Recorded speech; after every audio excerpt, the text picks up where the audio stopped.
السلام عليكم ورحمة الله وبركاته. أعوذ بالله من الشيطان الرجيم. بسم الله الرحمن الرحيم.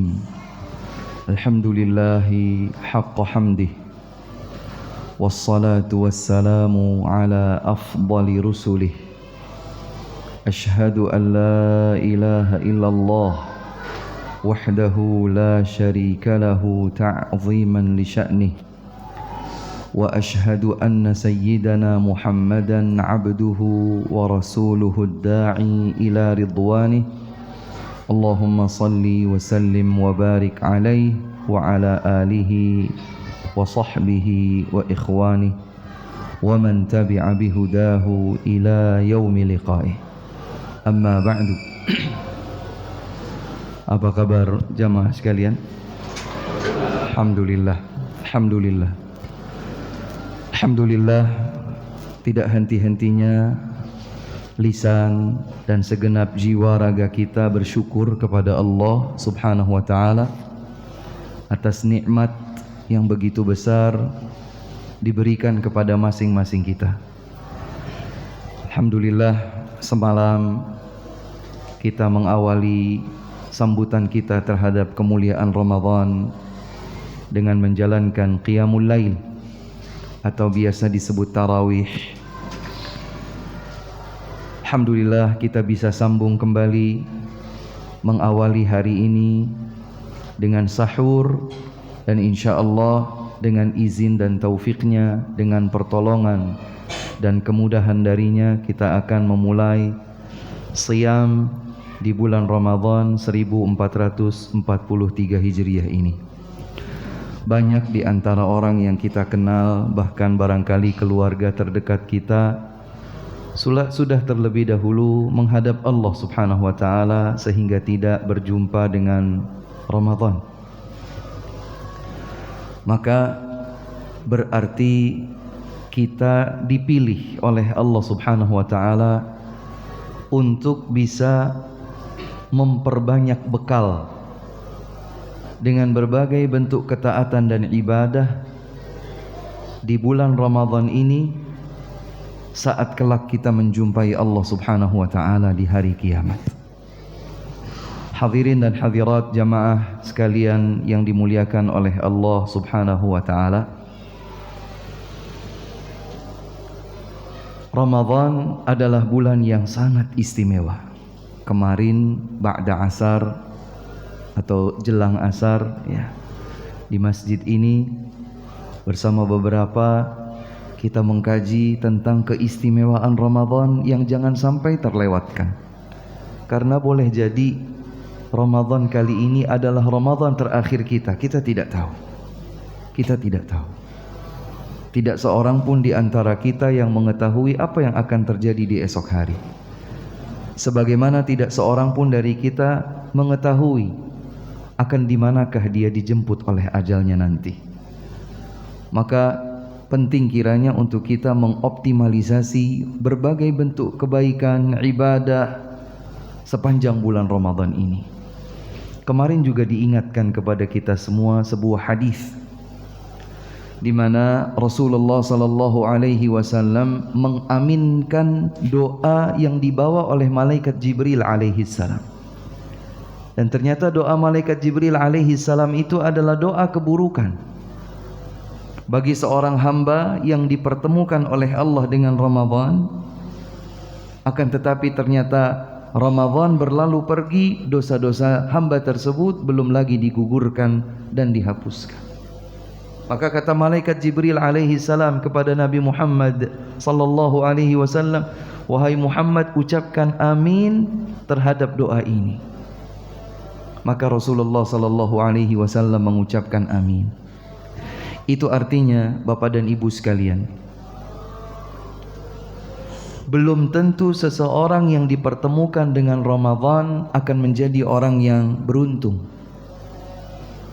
Boleh jadi seseorang yang dipertemukan oleh Allah di bulan Ramadan justru dia merugi, tersungkur hina, bahkan sengsara dengan ulahnya karena dia tidak mengoptimalisasikan dirinya dengan segenap ibadah di sepanjang Ramadan.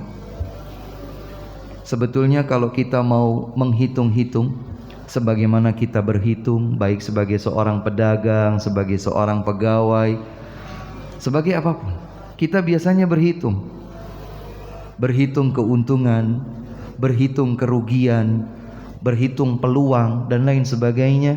Maka ini adalah sebaik-baik peluang kita untuk berbekal diri saat nanti kita menjumpai Allah Subhanahu wa ta'ala. Izinkan saya, Bapak dan Ibu sekalian, adik-adik, Masya Allah, untuk menyegarkan ingatan kita bersama, bagaimanakah kita mengoptimalisasi ibadah di sepanjang Ramadan yang mulia ini. Saya cukup yakin bahwa apa yang akan saya sampaikan bukan sesuatu yang baru, karena Ramadan adalah Ramadan. Apa yang dituntunkan oleh Nabi Muhammad sallallahu alaihi wasallam 1400 tahun lebih yang silam, itulah yang semestinya kita jalankan agar kita meraih surga yang sama yang telah dijanjikan oleh Allah untuk Nabi dan para sahabatnya. Maka kalau kita mau surga sebagaimana Allah telah berikan janjinya kepada Nabi Muhammad sallallahu alaihi wasallam dan para sahabatnya, kita ingin surga itu, maka tidak ada jalan kecuali kita menempuh jalan yang sama sebagaimana yang dahulu ditempuh oleh Nabi dan para sahabat. Bapak dan Ibu sekalian, di dalam rangka mengoptimalisasikan peluang kebaikan beribadah di sepanjang bulan Ramadan, yang pertama adalah yang alhamdulillah sejak semalam kita mulai, Siyam yang akan kita mulai hari ini, dan Qiyam yang semalam kita telah lewati. Optimalisasikanlah diri dengan Siyam dan Qiyam, karena Siyam Ramadan, Qiyamul Lail atau yang kita sebut Tarawih, merupakan peluang besar untuk mendapatkan ampunan dosa dari Allah Subhanahu wa ta'ala. Dalam sebuah hadis yang sahih diriwayatkan oleh Al-Bukhari dan Muslim dari hadis Abu Hurairah radhiyallahu anhu, Nabi Muhammad sallallahu alaihi wasallam bersabda, "Man shama Ramadhana imanan wa ihtisaban, ghufira lahu ma taqaddama min dhanbihi." Dalam hadis yang lain, "Man qama Ramadhana imanan wa ihtisaban, ghufira lahu ma taqaddama min dhanbihi." Siapa yang siam Ramadan, hadis lain, siapa yang qiyam Ramadan. Siyam berarti dilakukan sepanjang siang, qiyam berarti dilakukan di malam hari.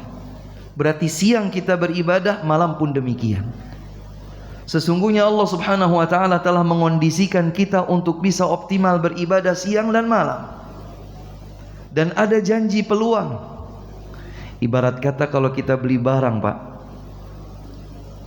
produk yang sama kita beli dari toko A, produk yang sama kita beli dari toko yang B, ternyata toko A berikan garansi, toko B tidak berikan garansi.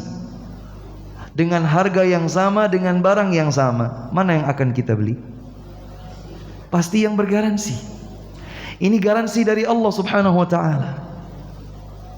Siapa yang siam, siapa yang qiyam, tapi ingat, bukan sembarang siam, bukan asal qiyam, imanan wa ihtisaban, yang dilakukan atas dasar iman, bukan sekedar ikut-ikutan, bukan sekedar gugurkan kewajiban, bukan sekedar nggak enak sama tetangga kalau ketahuan saya nggak puasa, bukan sekedar tidak enak sama rekan sejawat di kantor kalau tahu bahwa saya tidak puasa, bukan itu, tapi karena panggilan iman. Ayat yang sudah sangat sering diingatkan kepada kita oleh para ustadz, oleh para khatib di bulan Ramadan, 183 dalam surat Al-Baqarah, ya ayyuhalladzina amanu kutiba alaikumusiyam, yang dipanggil hamba beriman. Maka mestinya kita jalankan siyam atas dasar iman. Kita terpanggil atas dasar iman, bukan yang lain. Kemudian yang kedua, wahtisaban.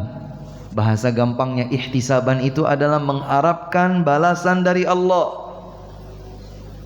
dengan sukacita dia berpuasa, tidak merasa itu sebagai sebuah beban, apalagi na'udzubillah membencinya,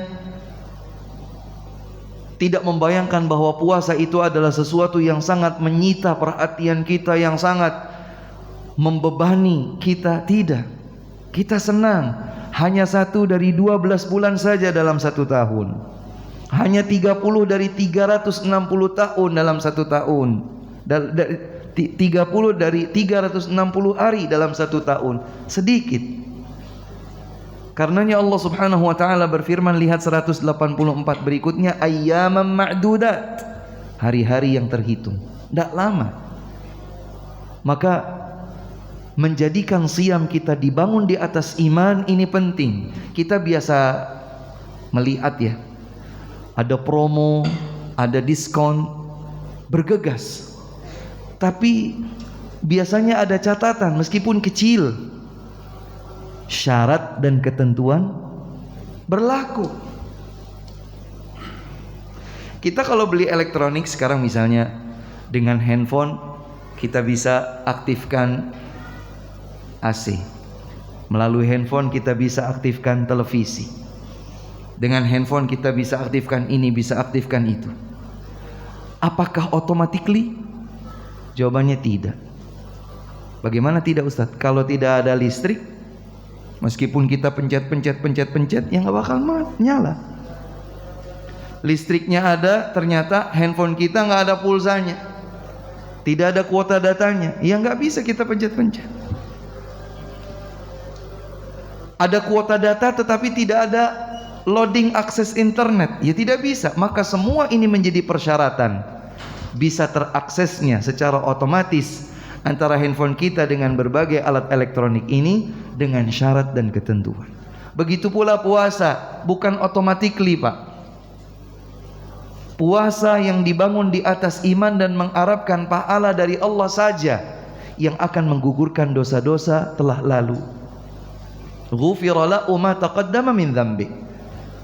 Akan digugurkan dosa yang telah lalu. Bukan sembarang siyam, bukan sembarang qiyam, tapi siyam dan qiyam, puasa dan tarawih yang dilakukan atas dasar iman dan mengharapkan balasan pahala Allah Subhanahu wa taala saja. Dan ini semuanya kembali bermuara kepada sesuatu yang tidak terlihat oleh kasat mata di dalam hati.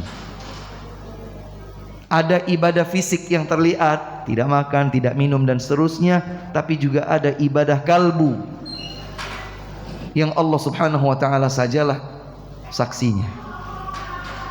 Maka yang pertama Bapak Ibu sekalian yang dimuliakan Allah Subhanahu wa taala, optimalisasi ibadah di sepanjang Ramadan melalui ibadah siyam, melalui ibadah qiyam. Tapi ingat, bukan sembarang siyam, bukan sembarang qiyam, tapi siyam dan qiyam yang dibangun di atas iman dan ihtisab, mengharapkan balasan pahala dari Allah Subhanahu wa taala. Yang kedua, optimalisasi ibadah di sepanjang Ramadan adalah dengan membaca Al-Quran. Ayo Pak, membaca Al-Quran. Saya sering menggambarkan ilustrasi kalkulasi yang mudah. Al-Quran itu 30 juz. 30 juz. Kalau kita mau khatamkan sepanjang Ramadan dengan asumsi Ramadan berusia 30 hari, maka berarti 1 hari itu adalah 1 juz. Kalau kita baca mushaf Al-Quran cetakan Madinah, ini satu-satunya cetakan terbesar di dunia untuk mushaf Al-Quranul Karim yang dialih bahasakan ke berbagai puluhan bahasa. Kalau Bapak dan Ibu sekalian umrah atau haji mampir ke Madinah, di sana ada percetakan Al-Quran terbesar di dunia. Kalau kita bacanya mushaf Al-Quran cetakan Madinah, maka 1 juz itu berisi 10 lembar. 10 lembar itu berarti 20 muka, karena 1 lembar artinya muka kanan, muka kiri, begitu. Jadi 1 juz 10 lembar. Kalau kita sholat satu hari 5 kali, sholat wajib, maka kalau setiap satu kali sholat, baik sebelumnya atau sesudahnya, beriringan dengannya, kita baca 2 lembar saja, selesai. 2 lembar itu berarti 4 muka. Dan itu tidak butuh waktu panjang. 4 muka itu kalau dibaca tartil biasa, kecepatan sedang biasa, tidak cepat, tidak terlalu lambat, maka insya Allah 1 muka itu bisa terselesaikan tidak lebih dari 10 menit. Kalau 2 muka berarti 1 lembar, berarti 20 menit. Kalau dikalkulasi, Masya Allah, Subhanallah, dalam 1 hari kita membaca Al-Qur'annya adalah 10 kali 20 alias 200 menit. Sedikit dibandingkan dengan berapa menit kita dalam 1 hari. 1 hari 24 jam, 1 jam 60, berarti 6 kali 24. Berapa ribu itu? 1440. Subhanallah. Kita cuma baca 200 menit. 200 menit dibagi 5, insya Allah tidak susah. Ayo membaca Al-Quran di bulan Ramadan. Kita azamkan tahun ini betul-betul fokus 1 bulan selesai 30 juz. Dengan manajemen, setiap kali waktu salat kita selesaikan 2 lembar alias 4 muka. Boleh 1 lembar sebelum sholat, nanti 1 lembar setelah sholat. Ustadz, saya sibuk. Kalau begitu ketika sibuk di waktu subuh atau sibuk di waktu siang, zuhurnya sibuk, asarnya masih sibuk, cobalah dijamak takhirkan. Kalau sholat ada jamak takhir, dijamak takhirkan di malam hari. Kalau kita kemudian punya alasan di malam hari sudah capek Ustadz, berarti kita memang sebetulnya tidak punya tekad yang kuat. Kalau kita punya tekad yang kuat, Allah akan mudahkan. Allah berfirman, "Walladzina jahadu fina lanahdiyannahum subulana wa innallaha lama'al muhsinin." Yang bersungguh-sungguh kami akan tunjukkan hidayah kepadanya. Dan Allah Subhanahu wa ta'ala sungguh bersama dengan orang-orang yang berbuat baik. Maka Al-Quran hendaklah kita optimalisasikan di sepanjang Ramadan. Di sepanjang Ramadan. Karena kita tahu bahwa Allah Subhanahu wa ta'ala memuliakan Ramadan dengan bulan yang terpilih untuk diturunkannya Al-Quran. Allah berfirman dalam surat Al-Baqarah ayat 185, Syahrul Ramadhan alladzi unzila fihi al-Qur'an. Bulan Ramadan adalah bulan yang padanya diturunkan Al-Quran. Bahkan Rasulullah sallallahu alaihi wasallam di bulan Ramadan saja setiap hari didatangi oleh malaikat Jibril alaihi salam fayudarisuhul Qur'an. Maka Jibril alaihi salam mengajarkan kembali Al-Quran kepada Nabi sallallahu alaihi wasallam sehingga Nabi membacakan semua yang beliau hafal dari Al-Quran kepada Jibril alaihi salam tiap hari sepanjang Ramadan. Yang ketiga, tadi yang pertama siyam dan qiyam. Yang kedua optimalisasi membaca Al-Quran. Yang ketiga, Bapak dan Ibu sekalian, Ramadan adalah bulan doa. Ramadan adalah bulan doa. Dan doa itu subhanallah, amalan yang mudah. Mudah sekali. Angkat tangan, kemudian bersimpuh meminta kepada Allah Subhanahu wa ta'ala. Nggak pakai bayar, Pak. Bahkan yang disepakati oleh para ulama, berwudu bukan syarah satnya salat.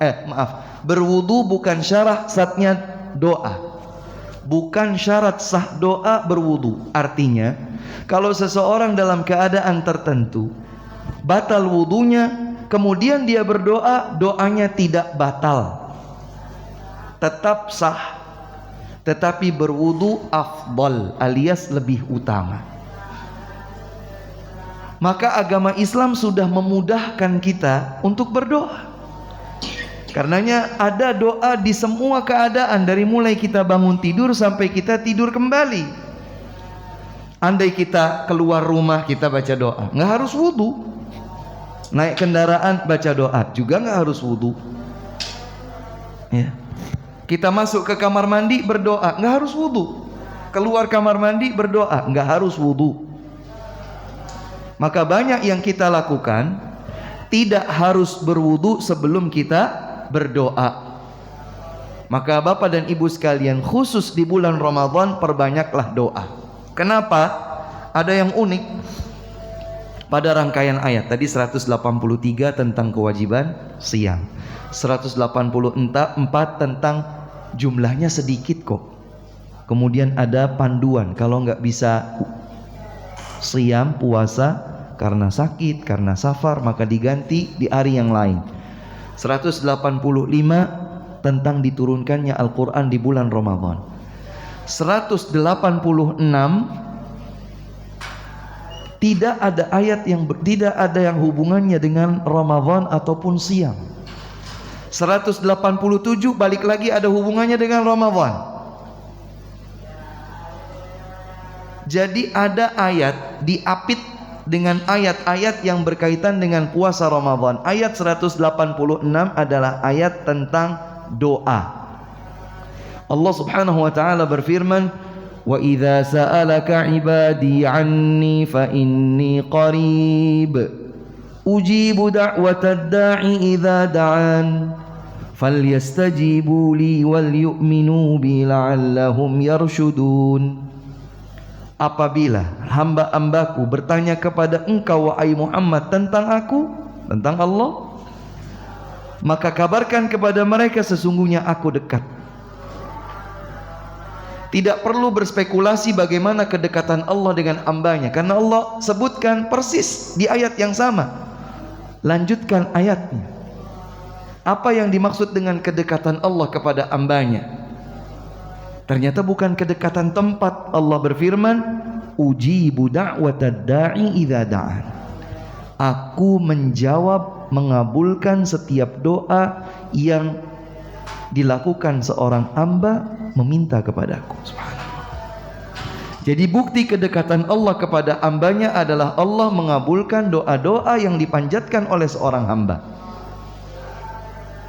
Kata para ulama, disisipkannya ayat tentang doa di tengah-tengah rangkaian ayat-ayat tentang siam Ramadan menunjukkan bahwa ada tuntunan doa di sepanjang Ramadan. Silakan banyak berdoa. Apalagi dalam hadis yang sahih Rasulullah sallallahu alaihi wasallam bersabda, "Thalathu da'awatin mustajabatun la syakka fihinna." Ada 3 jenis doa yang pasti mustajab, jangan ragu. Yang pertama adalah du'aul walid liwaladihi, doa orang tua untuk anaknya. Pak, banyak berdoa, ibu banyak berdoa untuk kebaikan anak, jangan sebaliknya. Jangan doakan keburukan bagi anak, karena doa orang tua untuk anaknya, apakah doa kebaikan ataukah doa keburukan, mustajab. Yang kedua, kata Nabi SAW, dari 3 doa yang mustajab ini, yang kedua adalah doa us-shaimi hatta yuftir, doa orang yang berpuasa sampai ia berbuka. Jadi mulai kita tadi start puasa dengan dikumandangkannya azan subuh tadi, terus berlanjut sampai terbenamnya matahari ditandai dengan azan salat maghrib. Kesempatan, peluang dikabulkannya doa bagi mereka yang mau. Sayang sekali kalau dilewatkan. Kata Nabi SAW, doa mustajab jangan ragu adalah doa orang yang berpuasa sampai ia berbuka. Berdoa di kendaraan, berdoa sedang santai di rumah, berdoa sedang di pekerjaan, di tengah-tengahnya berdoa, ibu-ibu sedang masak berdoa, sedang merapikan rumah berdoa. Tidak ada yang menghalangi kita untuk berdoa. Berdoa, minta kepada Allah surga, minta berlindung diri kepada Allah dari neraka, minta anak-anak cucu kita dijaga oleh Allah Subhanahu wa taala dari semua bentuk keburukan, penyimpangan dan seterusnya. Berdoa kepada Allah Subhanahu wa taala agar kita dikumpulkan kembali bersama keluarga kita di surga. Berdoa sebanyak-banyaknya karena Al-Qur'an diturunkan di Ramadan dan sekaligus Ramadan juga dimuliakan dengan bulan berdoa. Makanya Rasulullah sallallahu alaihi wasallam dulu subhanallah berdoa yang banyak. Berdoa yang banyak, terutama sekali di bulan Ramadan. Yang keempat, yang pertama tadi siyam dan qiyam digandeng. Yang kedua adalah membaca Al-Qur'an. Yang ketiga adalah berdoa. Yang keempat, banyaklah bersedekah di bulan Ramadan. Diriwayatkan oleh Al-Bukhari dari sahabat mulia Abdullah bin Abbas radhiyallahu anhuma. Beliau berkata, "Kana Rasulullah sallallahu alaihi wasallam ajwadan nas wa kana ajwadan nasi bil khairi fi Ramadan hina yalqahu Jibril." Kata Abdullah bin Abbas, Nabi sallallahu alaihi wasallam itu orang yang paling dermawan. Tapi kedermawanan beliau itu yang paling memuncak adalah sepanjang Ramadan dengan dituntun terus, ditemui terus oleh malaikat Jibril alaihi salam. Seseorang berkata, "Ya Ustadz, itu kan Nabi Ustadz, kita kan bukan Nabi." Justru Nabi diberikan taufik oleh Allah Subhanahu wa taala untuk menjadi teladan terindah buat kita agar kita ikuti. Jadi Nabi SAW itu sangat dermawan, tapi kedermawanan beliau itu memuncak di bulan Ramadan. Bahkan kata Abdullah bin Abbas, kana ajwada minar rihil mursalah. Nabi SAW kedermawanannya di bulan Ramadan itu lebih baik dan lebih ringan dari hembusan angin. Angin kalau berhembus kan gak susah Pak. Untuk membuktikannya kita cukup ambil selembar tisu, kemudian kita letakkan di depan AC atau kipas angin, dia bergerak begitu mudahnya. Berarti angin kalau berhembus itu ringan. Dan kata para ulama, yang dimaksud dengan ini adalah begitu cepat dan meluas. Kapan itu? Ramadan. Nabi itu paling dermawan dan kedermawanan beliau memuncak di bulan Ramadan. Di bulan Ramadan. Beliau tidak pernah menolak siapapun yang meminta kepada beliau itu sepanjang hayatnya.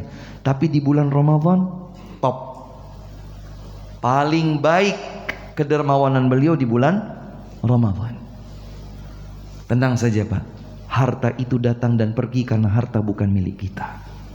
Harta adalah titipan Allah Subhanahu wa taala, sementara Allah sudah berjanji, "Wa ma anfaqtum min syai'in fa innallaha yukhlifu." Sekecil sesedikit apapun kau infakkan di jalan Allah, Allah akan ganti. Ini ujian keyakinan. Yakinkah kita dengan apa yang Allah firmankan? Kalau yakin, maka dengan kita bersedekah bukan berkurang tapi bertambah. Ini sesuatu yang seringkali menggoda kita. Sebagian ustadz membacakan hadis, "Ma naqasat sadaqatun min malin." Harta itu tidak berkurang dengan sedekah. Ah, Pak Ustadz bohong. Loh kok bisa begitu? Gak bohong saya. Ini ucapan Nabi SAW. Coba Pak Ustadz bayangkan, kalau di dompet saya ada uang 100.000, kemudian saya infakkan 50.000, bertambah atau berkurang? Yang kasat mata lihat berkurang. Tapi kita ini terbatas untuk menjangkau janji-janji Allah Subhanahu wa taala. Nalar kita ini terbatas. Allah tidak kita lihat, tapi kita yakini Allah ada. Pada saat kita berdoa Allah kabulkan. Ya berarti Allah itu ada. Allah mendengar, Allah melihat, Allah Maha mengetahui. Maka jangan khawatir. Justru ini adalah ujian keyakinan bahwa apapun yang kita sedekahkan, jangankan 50.000, 100 rupiah. Ini satuan terkecil di dalam mata uang kita. 100 rupiah yang kita infakkan ikhlas kepada Allah, di jalan agama Allah, Allah akan ganti dengan berlipat-lipat hingga 700 kali lipat.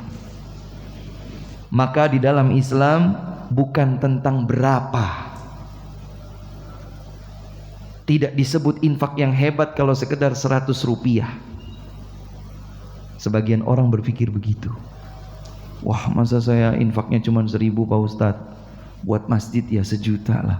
Gak mesti begitu. Terkadang kita gak punya uang.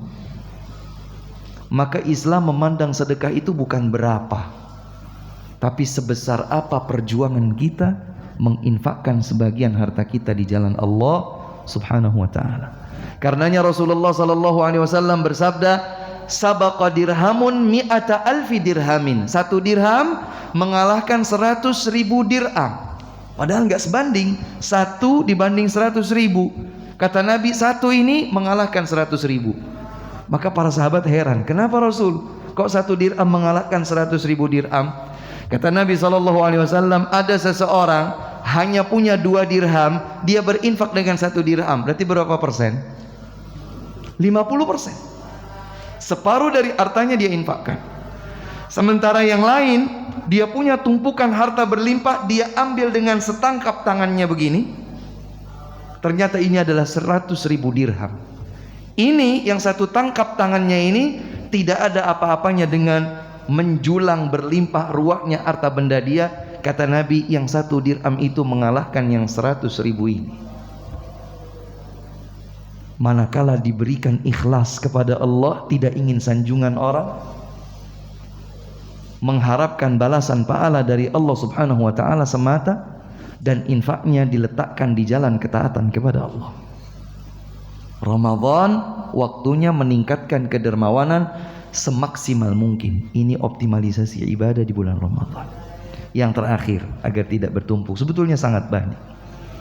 Yang pertama tadi siyam qiyam, yang kedua tadi adalah Quran, yang ketiga adalah doa, yang keempat adalah sedekah, yang kelima Bapak dan Ibu sekalian, saya sebutkan secara global, siyam Ramadan adalah bulan akhlak. Ramadan adalah bulan akhlak. Rasulullah sallallahu alaihi wasallam bersabda, sum syahras sabri Ramadan. Berpuasalah engkau di bulan kesabaran, yaitu Ramadan. Jadi memang Ramadan itu melatih kesabaran, dan kesabaran adalah akhlak yang terindah. Karenanya Nabi bersabda dalam hadis yang lain, wa ma u'tiya ahadun ata'an khairan wa awsa'a minas sabri. Tidak seorang pun yang diberi anugerah lebih baik dan lebih luas daripada kesabaran. Jadi kalau Allah berikan karunia kepada seorang hamba harta, tapi dia tidak sabar, dia tidak lebih baik daripada seorang yang tidak Allah luaskan hartanya, tapi dia diberikan anugerah berupa kesabaran. Karena kesabaran itu, kata Nabi, lebih baik dan lebih luas daripada apapun. Kesabaran dengan semua maknanya, kesabaran menjalankan ketaatan kepada Allah, kesabaran dalam menahan diri dari maksiat, dan kesabaran saat diuji dengan musibah. Semuanya ada di dalam perjalanan hidup kita sehari-hari. Sabar menjalankan ketaatan kepada Allah, sabar menahan diri dari kemaksiatan, sabar saat diuji dengan musibah. Maka Ramadan adalah bulan akhlak. Salah satunya adalah sabar. Yang lain di antara yang Nabi SAW secara eksplisit sebutkan dalam hadisnya, idza kana yaumu shaumi ahadikum fala yarfuth wa la yaskhab wa in sabbahu ahadun aw qatalahu falyaqul inni shaim. Kata Nabi SAW, apabila kalian berada di hari kalian sedang berpuasa, jangan berbuat rafath. Apa itu rafath? 2 maknanya. Rafath itu adalah yang pertama, berbuat atau berucap hal-hal yang kotor, yang keji. Itu rafath. Makna yang kedua, rafath itu adalah muqaddimah, pendahuluan sebelum jima'. seorang suami yang menggauli istrinya, itu disebut rafath. Maka Nabi bersabda, jika kalian berada di hari puasa, jangan lakukan rafath, jangan ucapkan atau lakukan sesuatu yang keji lagi kotor. Dan ketika berpuasa, di waktu puasa, di sepanjang pagi sampai siang sampai sore, jangan lakukan muqaddimatul jima', karena ini akan berpotensi menjerembabkan kita kepada kebatalan puasa atau batalnya puasa. Kita bersabar sampai malam hari. Malam dipersilahkan, karena Allah Subhanahu wa ta'ala berfirman, wala junaha alaikum, tidak berdosa kalian jika kalian mendatangi mereka di malam hari. Nah, ketika kita berpuasa maka kita tidak berbuat rafath, satu. Yang kedua, wala yaskhab, enggak usah teriak-teriak, apalagi sampai berdebat kusir, jangan. Karena ini dapat menggugurkan pahala puasa. Puasanya sah, tidak harus diulang, tidak harus diqadha. Puasanya sah, tapi nilainya kosong. Karena dia menggugurkan pahalanya dengan melanggar tuntunan Nabi SAW untuk berakhlak mulia sepanjang puasa. Kalau sedang puasa, maka jangan berbuat rafath dengan kedua maknanya. Jangan berteriak-teriak atau berdebat kusir. Wa insabbahu ahadun aw qatala, bahkan kalau ada seseorang mencaci maki atau memerangi, memusuhi kita, mengganggu, menyakiti kita, cukup direspon dengan mengucapkan, saya sedang berpuasa. Maaf, saya sedang berpuasa. Kalau mau kelahi ntar aja bulan Syawal. Gampangannya begitu. Jangan juga sebetulnya. Tapi maksudnya bersabar, menahan diri, menyikapi semua yang mengganggu, menyakiti kita dengan mengatakan, maaf, saya sedang berpuasa. Ini tuntunan akhlak dari Nabi SAW agar kita menjadikan Ramadan sebagai madrasah peningkatan akhlak yang mulia. Semoga bermanfaat bagi kita semua. 5 hal yang baru saja disebutkan sebagai bentuk optimalisasi ibadah kita di sepanjang Ramadan. Saya ulangi secara cepat. Yang pertama adalah siyam dan qiyam, ya, puasa dan salat tarawih. Usahakan tuntas, dan bukan sekedar siyam ataupun qiyam, tapi yang dibangun di atas iman dan ihtisab, mengharapkan balasan pahala dari Allah. Yang kedua adalah Al-Quran. Upayakan kita bisa selesai 30 juz dalam 1 bulan. Kita ini sebetulnya kalau melihat bercermin kepada contoh indah, teladan indah dari orang-orang terdahulu, as-salaf, as-salih, orang terdahulu yang terbukti di atas kesalihan, subhanallah. Ada di antara mereka yang tuntas khatam 30 juz dalam 3 hari, ada yang dalam 2 hari, ada yang dalam 1 hari, bahkan ada yang dalam 1 hari dia tuntaskan 2 kali khatam Al-Quran. Saya pernah diberikan informasi, saya belum cross check, tapi saya percaya dengan beliau karena beliau memang konsentrasi di bidang itu. Beliau mendapat link di YouTube atau semisalnya, orang baca Al-Quran dengan ritme cukup cepat tapi tetap terjaga hukum-hukum tajwidnya. Itu ternyata bisa dia selesaikan 30 juz dalam 7,5 jam. Kalau kita mungkin belum bisa, tapi maksudnya berarti kita tidak menganggap mustahil yang dahulu dilakukan oleh kaum salih terdahulu. Kalau mereka bisa selesaikan khatam Al-Quran bahkan sehari 2 kali, bukan mustahil. 1 hari kita ada berapa jam? 24 jam. Kalau orang di zaman sekarang bisa selesaikan sebut saja 8 jam 30 juz Al-Quran dengan bacaan ritme cepat, berarti dalam 1 hari dia bisa baca berapa kali?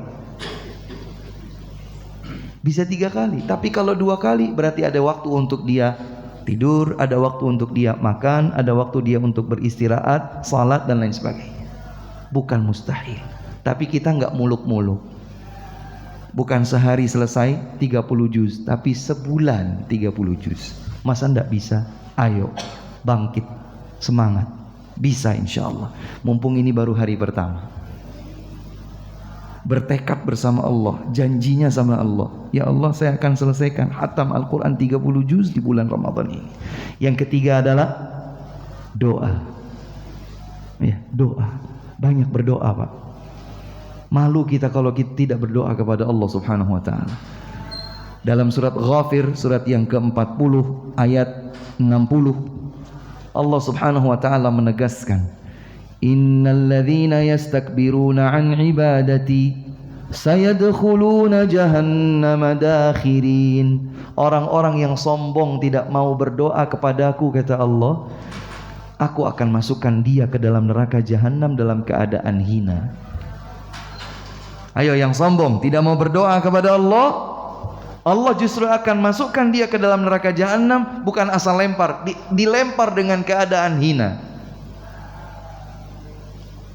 Ustadz, memangnya Allah bisa mengabulkan semua doa saya? Jangankan doa kita, doa seluruh manusia dari awal sampai akhir. Kata Allah Subhanahu wa taala, seandainya semua makhluk berkumpul, jin dan manusia, dari awal sampai akhir semua berkumpul dalam satu dataran, mereka berdoa dan aku kabulkan semua doa mereka. Allah berfirman dalam hadits qudsi, ma naqasa dzalika mimma indi illa kama yanqusul mikhyatu idza udkhilal bahr. Aku kabulkan semua doa mereka tidak terkecuali, maka tidak berkurang kekayaanku kecuali seperti berkurangnya air samudra kalau kemudian kita masukkan satu jarum, angkat lagi. Berapa yang berkurang? Enggak usah satu lautan, ambil segelas air, celupkan jarum, angkat. Berapa yang berkurang dari air ini? Enggak berkurang sama sekali. Lalu bagaimana dengan samudra yang luas? Allah pastikan Allah mampu mengabulkan doa. Masalahnya kita mau meminta atau tidak. Masalahnya kita memenuhi syarat dikabulkannya doa atau tidak. Kalau ternyata makanan kita haram, minuman kita haram, pakaian kita haram, semua yang kita masukkan ke dalam diri kita adalah sesuatu yang haram, bagaimana doa kita akan dikabulkan? Bulan berdoa, berbanyak istighfar, taubat, minta kebaikan kepada Allah Subhanahu wa taala. Yang keempat, Ramadan bulan sedekah, Pak. Perbanyak sedekah dan usahakan sedekahnya ini disembunyikan, tidak usah orang lihat. Karena inilah yang lebih menjaga keikhlasan. Dan saya karena berada di hadapan bapak-bapak kalau bisa ini sebagian dari harta yang bapak-bapak hendak sedekahkan, coba sebagian diberikan kepada istri, sebagian diberikan kepada anak. Latih mereka untuk bersedekah dan menyembunyikan sedekah mereka. Istriku tercinta, ini sebagian uang, aku berharap engkau bisa berlatih untuk bersedekah. Tidak perlu laporan itu diberikan kepada siapa. Aku betul-betul rela ini diberikan kepada engkau. Sedekahkan di jalan Allah Subhanahu wa taala. Nak, sini nak, sedekahkan di jalan Allah, enggak usah laporan sama papa. Latih mereka untuk bersedekah, sehingga yang baik bukan cuma kita juga ingin pahala didapatkan oleh istri dan anak-anak kita. Ada uang belanja, oke, enggak diganggu, tapi sisihkan sebagian. Dan Allah banyak berfirman dalam Al-Quran, mimma razaqnahum, dari sebagian, kok enggak semuanya. Kita belum bisa seperti Umar ibn Khattab yang berinfak 50% hartanya, apalagi kayak Abu Bakar semuanya. Enggak, sedikit. Tapi kita berlatih itu di jalan Allah dan hanya mengharapkan balasan pahala dari Allah. Sekarang waktunya, bulan ini waktunya. Silahkan bersedekah, cari pundi-pundi kesempatan untuk bersedekah, cari. Mana masjid yang sedang dibangun, mana anak yatim yang harus disantuni, mana orang miskin yang harus dibantu dilunasi hutangnya, mana anak-anak yang tidak mampu belajar agama di pesantren-pesantren misalnya begitu. Semua pintu kebaikan, jadikan itu sebagai peluang sedekah kita di bulan ini.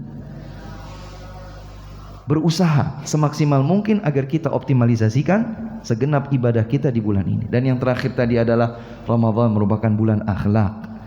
Jadikanlah akhlak kita lebih baik. Dan ini subhanallah, ini PR kita semua sebagai kaum muslimin. Kaum muslimin ini mudah dipecah belah, mudah dibikin ribut. Salah satu sebabnya adalah selain kurang bekal ilmu agama, yang kedua kurang berhias dengan akhlak yang mulia. Kalau kita berhias dengan akhlak yang mulia, maka kita tidak akan suudzon. Kalau kita berakhlak mulia maka kita mudah memaafkan. Kalau kita berakhlak mulia maka kita tidak menyimpan kebencian kepada saudara kita. Kalau kita berakhlak mulia maka kita tidak menyimpan dendam untuk saudara kita sesama kaum muslim. Kalau kita menyimpan akhlak yang mulia maka kita mendoakan kebaikan untuk sesama kaum muslimin. Buang semua akhlak yang buruk, dan inilah waktunya. Ramadan adalah saatnya mendulang dan mengais pahala.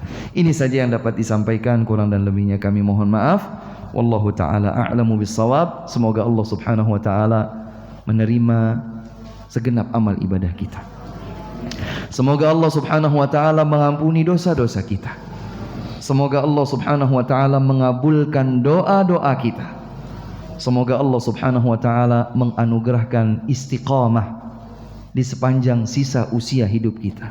Semoga Allah tutup hayat kita dengan husnul khatimah.